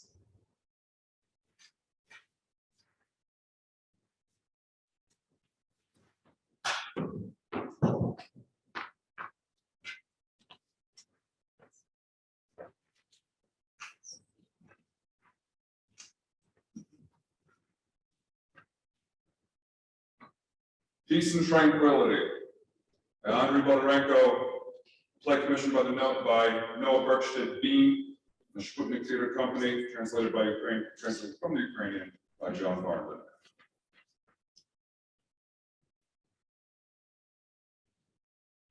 All I want now is to go back to my unsettled, troubled, modest, confusing, peaceful previous life. But now on the 13th day of the war, I realize that disaster, famine, mass death, and catastrophe were an integral part of my previous peaceful life. So, why do I call it peaceful? From habit? It was never either peaceful nor calm. I was lucky to be born in 1978, during the most peaceful and tranquil period of my country's existence. For my first 12 years, I lived in relative prosperity, peace, and tranquility, or it seemed so to me then. I lived quietly, went to kindergarten, went to school, ate bagels, drank kefir, received chocolates at holidays, signed greeting cards to relatives, studied primers and political pamphlets, and read Charles Dickens and Jules Verne. I was often afraid that the Americans would drop an atomic bomb on us. Sometimes I'd wake up in a cold sweat after hearing the sound of a plane at night, but that passed. It was only later when I read my mother's diary after her death that I realized that the peace and tranquility existed only in my childhood mind. For my mother, it was a life full of sorrow, stress, and daily survival. But there was someone in my family who, like me, enjoyed peace and tranquility then. That was my grandmother, who had lived all her life in the village. She had survived the Holodomor, the Nazis, Soviet collective farm slavery, and from 1978 to 1990, she was finally able to grow potatoes in peace. So I grew up with a sense of peace and tranquility. I saw it as an inalienable right. I was a child of the 80s of the 20th century. Now I understand how naive this feeling was, a mistake from being born in a short period of peace and tranquility. In the area where I was born, no one ever gave anyone the right to peace and quiet. And we, the Ukrainian children of the 1980s, had no privileges or rights, none. Who gave them to us? No one. My mother was born in the remote village of Polisia, in the north of Ukraine, where Russian tanks are now breaking into Kyiv, Belarus. All her ancestors lived there since ancient times. From time in memoriam, a curse hung over our family. No one had a normal home of their own in which to live and earn a living. My great-grandmother, Katerina, spent her life saving money against the despotic will of her abusive husband. She eventually built her own home, but that drunken, abusive husband set it on fire and burned it down. So she packed up all the belongings and her children and went to live with relatives. My grandmother was born in a small cottage along with several dozen other people. When she was 16, the Holodomor began. She and her siblings survived because their mother, Katerina, had a secret can of moonshine. She gave each of her children a spoonful of moonshine every day, so their bellies did not swell from eating wild grass and bark like their neighbors' children. So they survived.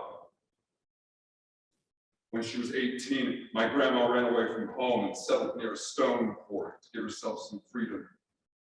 There she fell in love with a train driver who drove the trains, transporting quarried stones to the east. Moscow was built by those stones.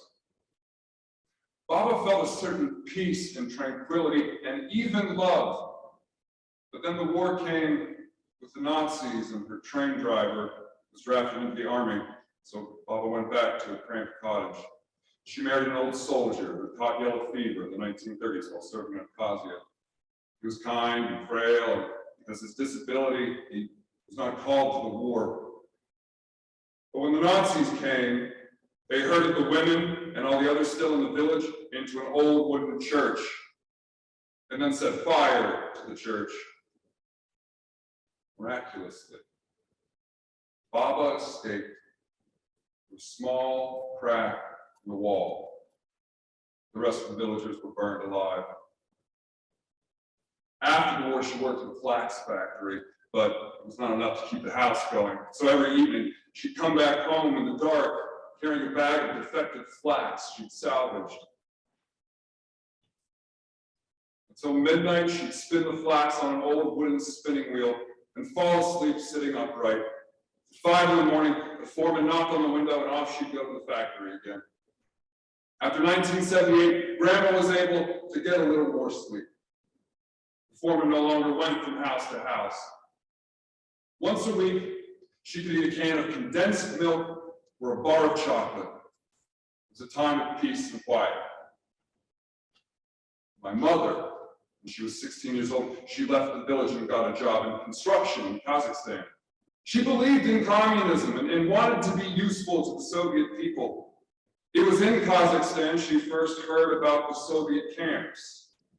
She heard the horrific story of the kangaroo uprising, how the prisoners in one of the camps revolted and how they were brutally murdered.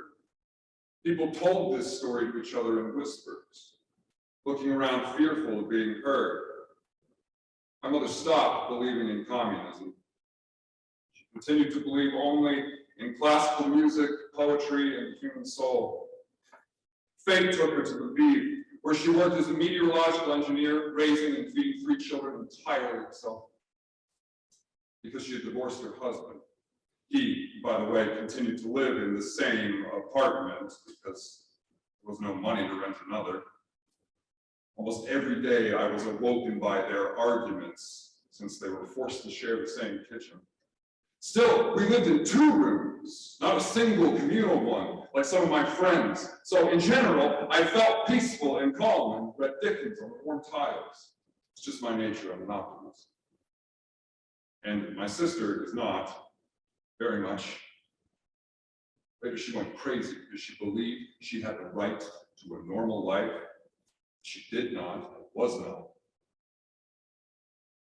In the end, she could bear no more and went to live in a fictional world. In the 1990s, there was very little money for food or clothing. And since then, I've been in the habit of buying most of my clothes in secondhand shops. Shops like these, which appeared at this time, allowed me to buy clothes I liked instead of my brother's old Soviet jacket. I saved bottles to find the money to buy clothes in these seconds. At least vodka was cheap then. We students drank it on an empty stomach, smoking cheap cigarettes, and ever since I've had a stomach ulcer. It was normal for the philosophy faculty to drink vodka on an empty stomach. But in our new state of Ukraine, for some reason, we all thought we now have the right and privilege to peace and tranquility and dignity. So we went to political rallies and protests. First, Ukraine without Putin. Then the first Maidan. All we needed was peace, tranquility, and dignity. We just wanted that right. Then came the second Maidan. Hundreds of peaceful protesters shot dead in the streets of Kyiv.